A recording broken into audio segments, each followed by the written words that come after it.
हरे कृष्णा। तो अभी हम कार्तिक के महात्म्य का श्रवण कर रहे हैं और इसमें जो कथा चल रही है, सबसे पहले तो सत्यभामा ने श्री कृष्ण से प्रश्न पूछा था कि पिछले जन्म में उन्होंने क्या सत्कर्म किया कि वो कृष्ण की पत्नी बनी। और भगवान कृष्ण सत्यभामा को पिछले जन्म का जो है पूरा विवरण देते हैं कि उन्होंने किस प्रकार पूरे जीवन भर कार्तिक का और एकादशी का व्रत किया था। और फिर सत्यभामा ने प्रश्न किया कि कार्तिक सब महीनों में इतना महत्वपूर्ण क्यों है और एकादशी अन्य तिथियों में इतनी महत्वपूर्ण क्यों है। तो भगवान ने वो उत्तर दिया।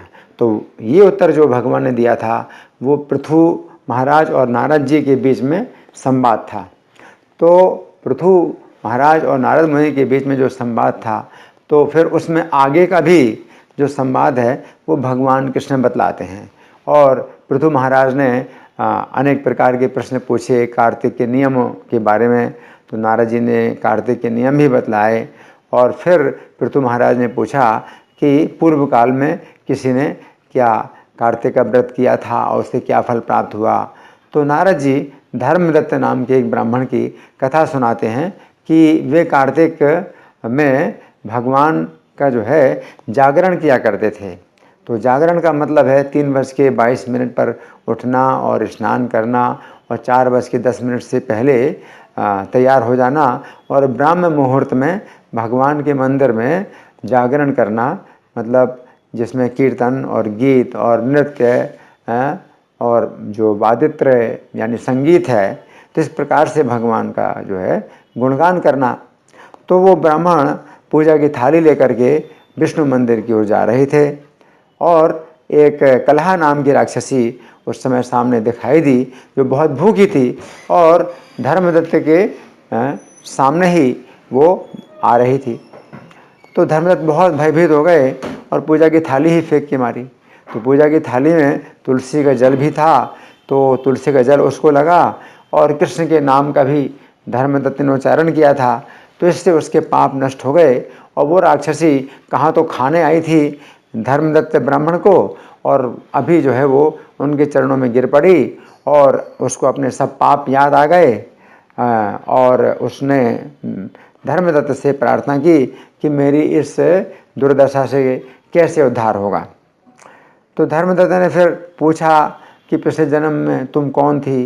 तो उसने अपने पापों का वर्णन किया और धर्मदत्त ने फिर अपने जीवन भर जो कार्तिक का नियम किया था उसका आधा फल प्रदान किया।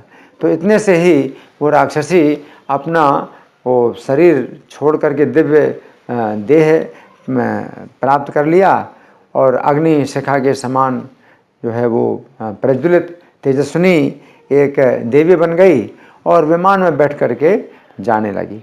तो धर्मदत्त को बड़ा आश्चर्य हुआ कि मेरे दिए पुण्य से ये राक्षसी तो जा रही है वैकुंठ में और मैं अभी तक गया नहीं वैकुंठ में। तो विमान में जो भगवान के पार्षद आए थे पुण्यशील और सुशील, उन्होंने धर्मदत्त को सांत्वना दी कि नहीं नहीं, आपकी कृपा से अगर ये जो राक्षसी वैकुंठ में जा रही है तो आपके लिए तो वैकुंठ की प्राप्ति निश्चित ही है। आप अपनी दोनों पत्नियों के साथ वैकुंठ जाएंगे, तो आप इस बात का शोक ना करें। तब धर्मदत्त ने ये पूछा कि भगवान को प्रसन्न करने का सबसे अच्छा व्रत क्या है। तो पुण्यशील सुशील इस प्रश्न के उत्तर में एक प्राचीन इतिहास बतला रहे हैं और प्राचीन इतिहास बतला रहे हैं राजा चोल।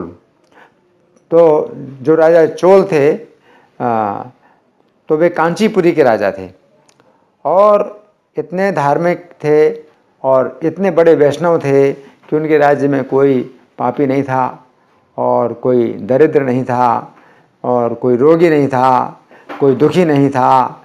तो वे बहुत भक्त थे भगवान के और यज्ञों के द्वारा और दान के द्वारा वे जो है भगवान को प्रसन्न करते थे।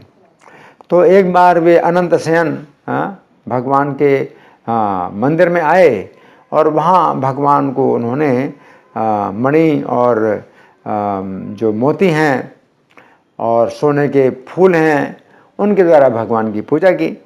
तो भगवान का सौंदर्य बहुत बढ़ गया। तो भगवान का सौंदर्य देखने के लिए भगवान के अर्चा विग्रह के सभी बैठ गए। और विष्णुदास ब्राह्मण का नियम था रोज आने का, तो उन्होंने राजा की कोई चिंता नहीं की कि राजा हैं या नहीं हैं। उन्होंने भगवान का जो है मंत्रों के द्वारा अभिषेक किया और तुलसी मंजरी और तुलसी पत्र से जो है भगवान की पूजन किया। तो विष्णुदास ने तो रोज़ की तरह किया और राजा की कोई उन्होंने चिंता नहीं की कि राजा हैं। तो भगवान के सामने राजा का कोई महत्व नहीं होता है। भगवान के लिए राजा और जो भिखारी सब बराबर हैं। तो इनको जो है क्रोध आया, राजा को क्रोध आया। तो इसलिए क्रोध नहीं आया कि विष्णुदास ने उनका सम्मान नहीं किया, बल्कि उनको राजा को जो क्रोध आया उसका भी एक कारण था और उचित कारण था। राजा ने विष्णुदास से कहा कि तुम जो है ये देखते नहीं हो कि मैंने मणि और मोतियों से जो भगवान का पूजन किया, सोने के फूल भगवान को अर्पित किए, तुमने जो है तुलसी पत्र तुलसी मंजरी के द्वारा उसको ढक दिया। तो मेरी पूजा से तुमने जो ढक दिया, ये भगवान का जो सौंदर्य है जो इतना था वो तुमने ढका। तो ये क्या तरीका है, तुम भक्ति जानते नहीं बिल्कुल। तो विष्णुदास का भी जो है अपना एक पक्ष था और बहुत उनका भी प्रबल पक्ष था।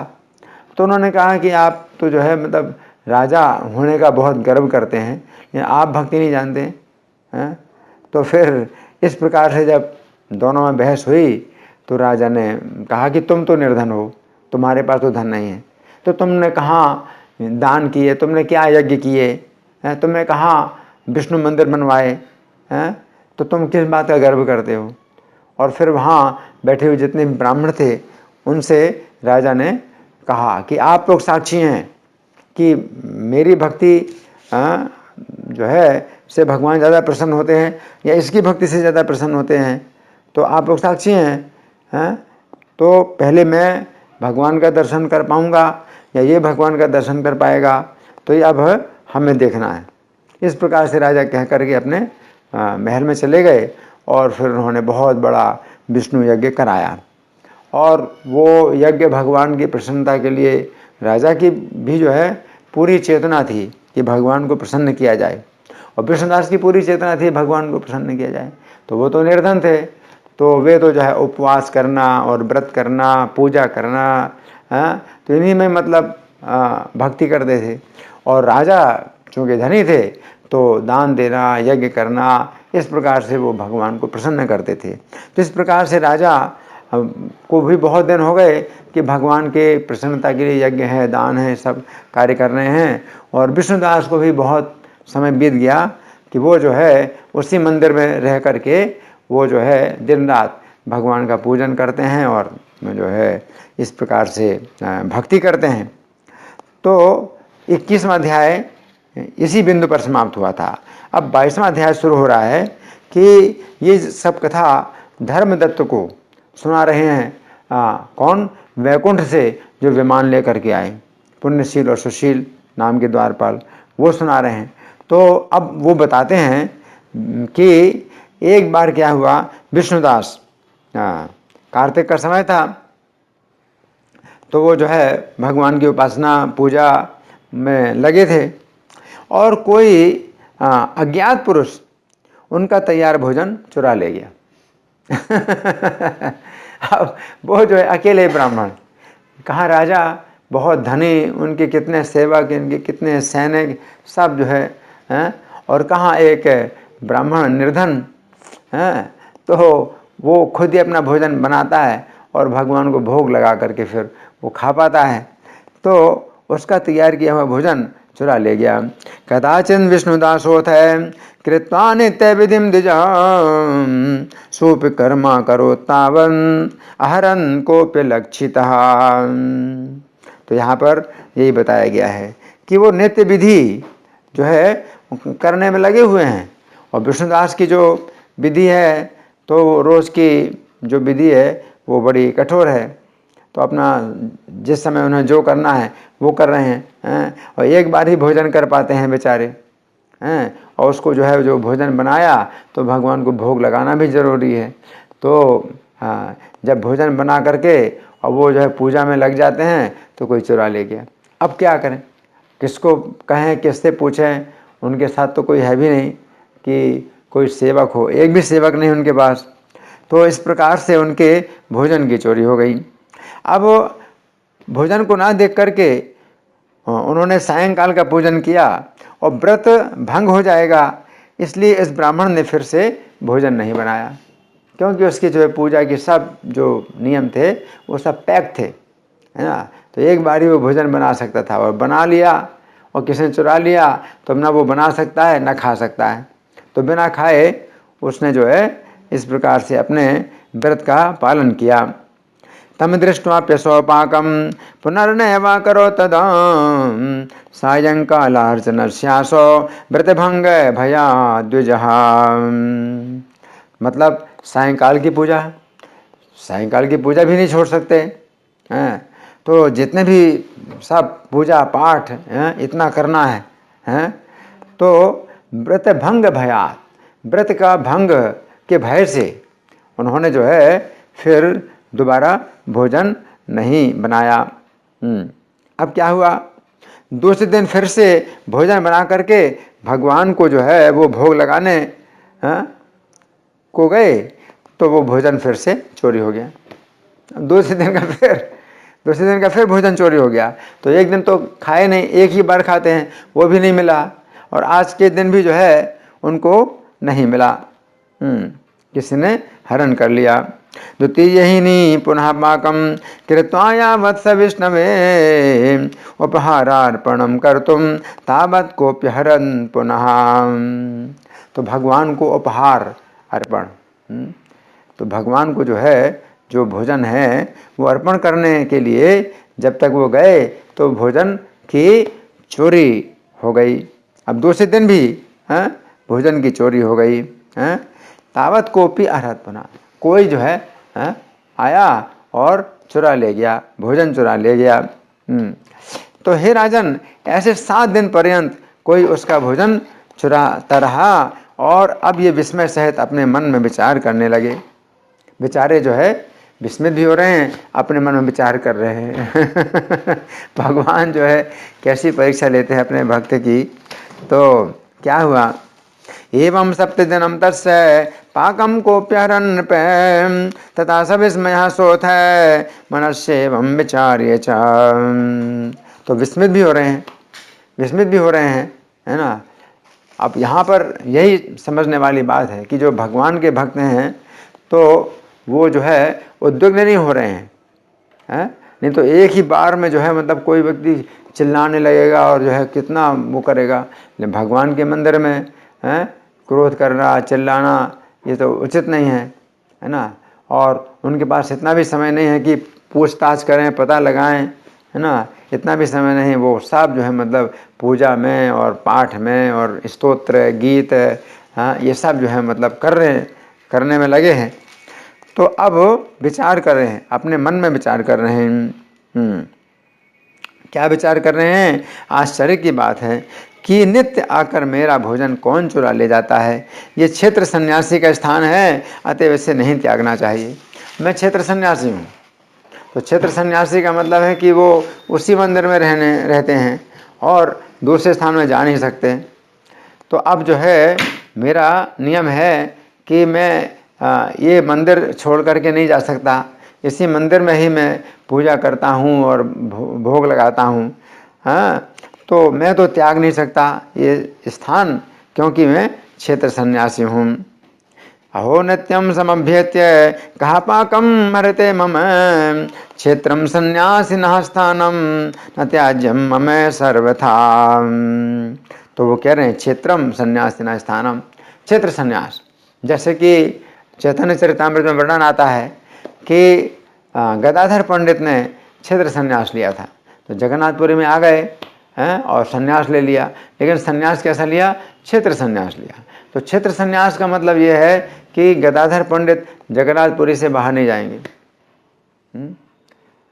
तो अभी तो ये भी संभव है कि हम लोग गाड़ियों से बाहर चले जाते हैं, उसी दिन वापस आ जाते हैं, तो क्षेत्र सन्यास इस तरह से भी हो सकता है। लेकिन पहले तो ऐसा था नहीं। अगर जगन्नाथपुरी से अगर बाहर जाएंगे तो फिर उसी दिन वापस आ नहीं सकते। तो क्षेत्र संन्यास का मतलब यही है कि अगर आप उस क्षेत्र से बाहर जाएं तो उसी दिन वापस आना पड़ेगा। जैसे जीव गोस्वामी का क्षेत्र संन्यास था तो वृंदावन में ही वो मतलब रहेंगे। तो जब अकबर ने अपने दरबार में उनको बुलाया था किसी विवाद का जो है हल करने के लिए, तो जीव गोस्वामी ने कहा कि मैं वृंदावन से अगर बाहर जाऊंगा तो मुझे उसी दिन वापस आना है।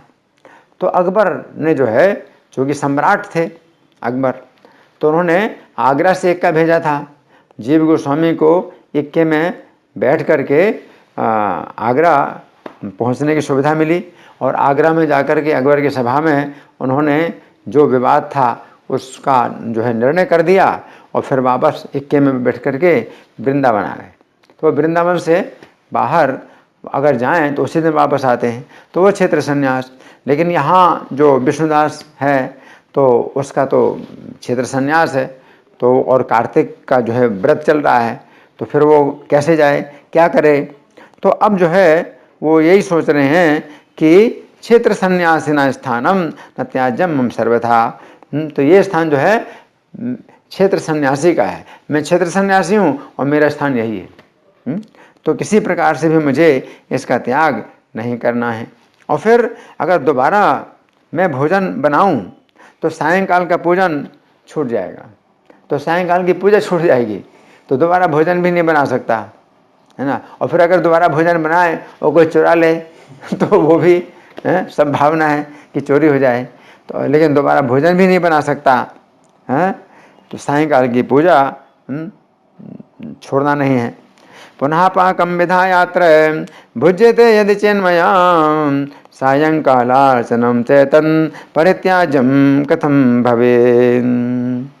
हाँ, और अगर भोजन बनाते ही भोजन करूं तो ये नहीं हो सकेगा, क्योंकि हरि को बिना अर्पण किए वैष्णवों को भोजन नहीं करना चाहिए। हाँ, एक तो ये उपाय है, तो फिर चोरी होने का अवसर नहीं होगा कि मैं भोजन बनाऊं तुरंत खा लूं। लेकिन कट्टर वैष्णव, पक्के वैष्णव, है ना, तो वैष्णवों के लिए ये संभव नहीं है कि हरि को बिना अर्पण किए भोजन खाए। तो गीता में भी भगवान कहते हैं यज्ञ शिष्टासना संतो मुच्यन्ते सर्वकिल विषय।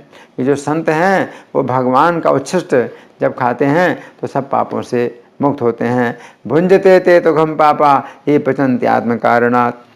और जो पापी अपने जो है अपने लिए भोजन पकाते हैं तो वे अपना पाप खाते हैं। तो ये भगवान ने भी गीता में कहा है। तो जो वैष्णव है वो भगवान को भोजन जरूर अर्पित करते हैं, है ना। और भगवान स्वयं भी कहते हैं पत्रम पुष्पम फलम तोयम यो मे भक्त्या प्रयच्छति तदहम भक्ति प्रतम अस्नामि प्रयतात्मनः। कि जो भी पत्ता फूल फल जल जो भी भक्तिपूर्वक कोई अर्पित करे तो मैं भक्तिपूर्वक जो अर्पित हुआ है उसको मैं प्रीतिपूर्वक ग्रहण करता हूँ। तो भगवान स्वयं ग्रहण करते हैं। जो निर्विशेषवादी हैं वो भगवान को भोग नहीं लगाते हैं। क्यों? क्योंकि भगवान को वे जो है निर्विशेष मानते हैं, कोई व्यक्ति नहीं मानते, निराकार मानते हैं कि उनके हाथ नहीं, उनके पैर नहीं, उनके मुंह नहीं, वो खाते नहीं। तो इस तरह से जो है भगवान का जो है वे अपमान करते हैं, भगवान का अपमान करते हैं। लेकिन जो वैष्णव लोग होते हैं वो कई प्रकार के स्वादिष्ट जो व्यंजन हैं वो बनाते हैं, भगवान को भोग लगाते हैं और स्वयं खाते हैं। तो इसमें जो है कितना स्वादिष्ट भोजन है। इसलिए प्रभुपाद भी कहा करते थे कि जो मायावादी लोग हैं तो वे भगवान को भोग नहीं लगाते हैं और खुद रूखा सूखा खाते हैं। स्वादिष्ट भोजन उनके लिए मना होता है, रूखा सूखा खाते हैं और फिर भी इस भौतिक संसार में ही पड़े रहते हैं, भगवान के धाम में नहीं जाते हैं। लेकिन मैं जो है एक रसगुल्ला खा करके भगवान के धाम चला जाऊंगा। तो भक्त लोग जो है स्वादिष्ट जो व्यंजन है वो बनाते हैं भगवान को और फिर खाते हैं और संतुष्टि होती है ना। तो हम लोगों के भी गुरुवाष्टकम प्रार्थना जो रोज गाई जाती है उसमें भी बताया गया है चतुर्विधा श्री भगवत प्रसादो। 4 प्रकार का भगवान का प्रसाद, स्वादिष्ट, अनेक अनेक प्रकार के स्वादिष्ट व्यंजन होते हैं, है ना। तो वो जो है भगवान का प्रसाद होता है, श्री भगवत प्रसाद। तो भगवान का प्रसाद बहुत ही शुद्धता से और कई प्रकार के व्यंजन बनाए जाएं, भगवान को भोग लगाया जाए, हैं। और स्वादुन्ना तृप्तान हरिभक्त संघान, तो उस स्वादिष्ट प्रसाद को जो है, जो भगवान के भक्त हैं, हाँ, तो वो ग्रहण करते हैं। और जब भक्त लोग ग्रहण कर लेते हैं स्वादिष्ट प्रसाद और तृप्त हो जाते हैं, प्रसन्न हो जाते हैं कि कितना अच्छा प्रसाद था, सब भक्त मतलब बहुत अच्छा प्रसाद था, बहुत बढ़िया प्रसाद आज खाया, तो कृत्वैव तृप्तिम भजता, तो गुरु महाराज इससे बड़े प्रसन्न होते हैं, तो गुरु महाराज को तृप्ति होती है।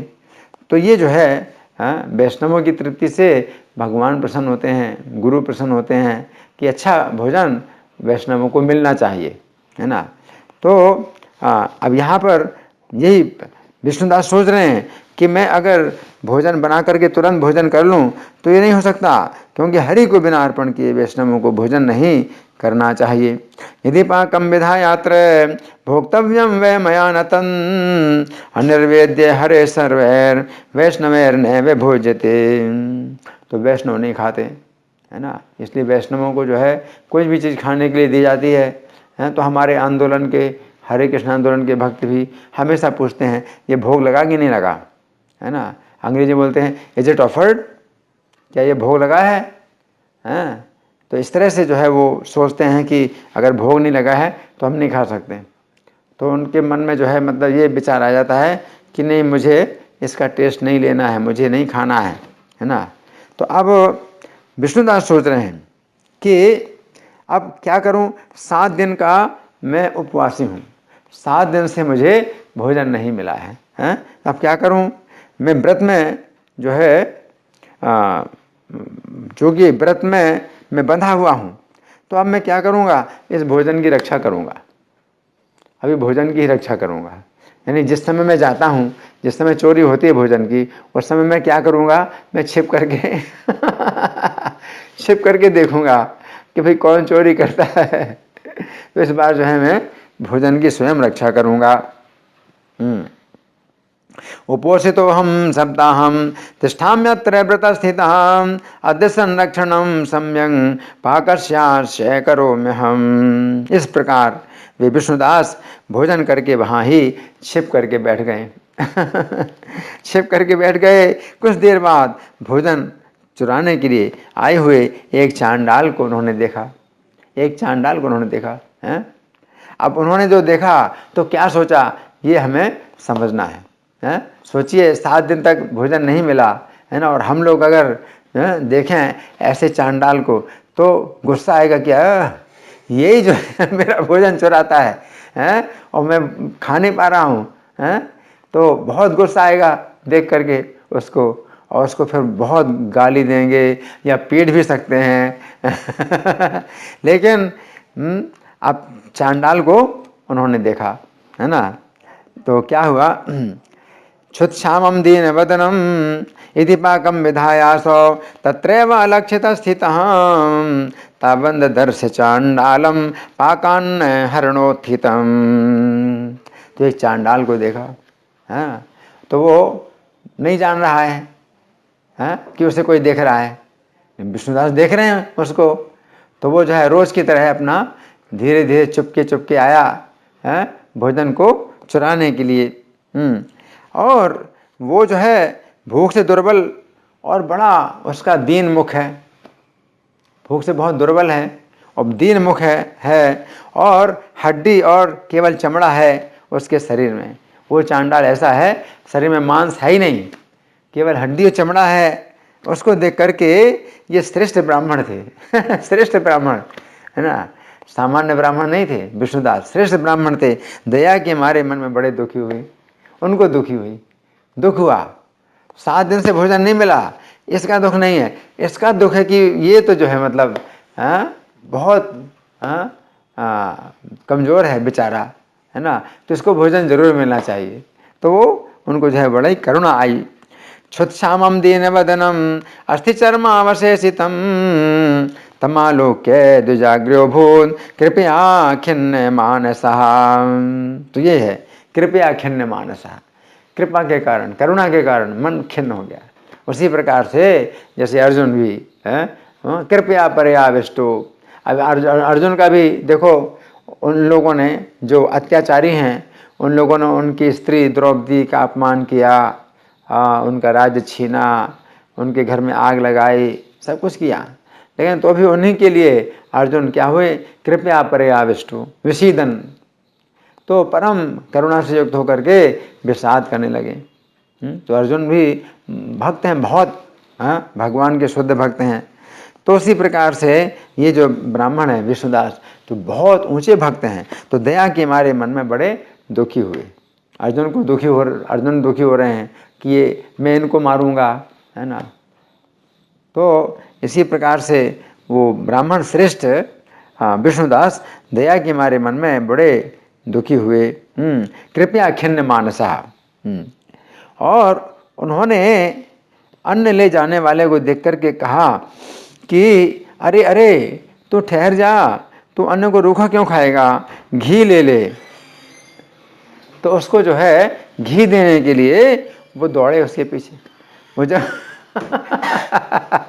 जब उसने उठा लिया, है ना, तो वो तो यही सोच रहा है कि भाई कोई देख नहीं रहा है, कोई देख नहीं रहा है। और ये जो है बोले अरे तू घी तो ले ले, तू घी तो ले ले। अब वो क्या समझे, वो तो वो तो भोजन लेकर के भागा कि मुझे अब तो मैं पकड़ा जाऊंगा। तो वो डर के मारे, वो अपनी तरह सोच रहा है, तो डर के मारे वो भाग रहा है। और ये घी का पात्र लेकर के उसके पीछे दौड़े कि तू घी ले ले, बिना घी के तू क्यों खाएगा, है ना। अब वो ये भी नहीं सोच रहे कि बिना भोग लगाए, नहीं, अब बिना भोग लगाए भी अगर ये खा रहा है, क्योंकि इसका तो बहुत बुरा हाल है, तो ये खा ले। तो घी का पात्र लेकर के उसके पीछे दौड़े। विलोक्यान्न हरम विप्रस तिष्ठ तिष्ठेत्य धावत कथम स्नासी तंद्रोक्षम घृतम में तन गृहाण भो। तो विष्णुदास क्या बोले, विलोक्य अन्न हरम विप्र, अन्न हरम, जो अन्न का हरण कर रहा है, इनके भोजन का हरण कर रहा है, उसको जो है देख करके तिष्ठ तिष्ठेत धावत, वो पीछे दौड़े कि रुक जा रुक जा। हाँ, अब वो जो चांडाल है वो क्या सोच रहा है, ये तो पकड़ेगा मुझे, अब तो बहुत पिटाई करेगा, क्योंकि इसका 7 दिन से मैं लगातार भोजन चुरा रहा हूँ। तो भाग रहा है और ये पीछे पीछे कहते हैं तू रुक जा, है ना। तो बड़े कोमलता से बोल रहे हैं तू रुक जा, वो कहाँ सुनेगा, तो वो भाग रहा है।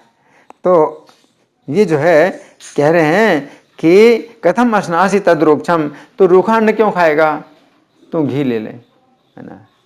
तो ये हो सकता है रूखा भोजन खाते थे या जैसा भी खाते थे, लेकिन घी का पात्र लेकर के दौड़े कि तू घी तो ले ले, तू रूखा क्यों खाएगा। इस प्रकार से उसके पीछे दौड़े। तो आज की कथा का जो विश्राम है हम इसी बिंदु पर कर रहे हैं कि विष्णुदास उसके पीछे दौड़ रहे हैं और वो अपनी मतलब जैसे जान बचा करके भाग रहा है कि अब तो मैं पकड़ा गया। तो ये जो है दृश्य है इस कथा में, और यहीं पर आज कथा का विराम है। तो ये कार्तिक महात्म्य की बड़ी सुंदर कथा है। धन्यवाद। हरे कृष्णा।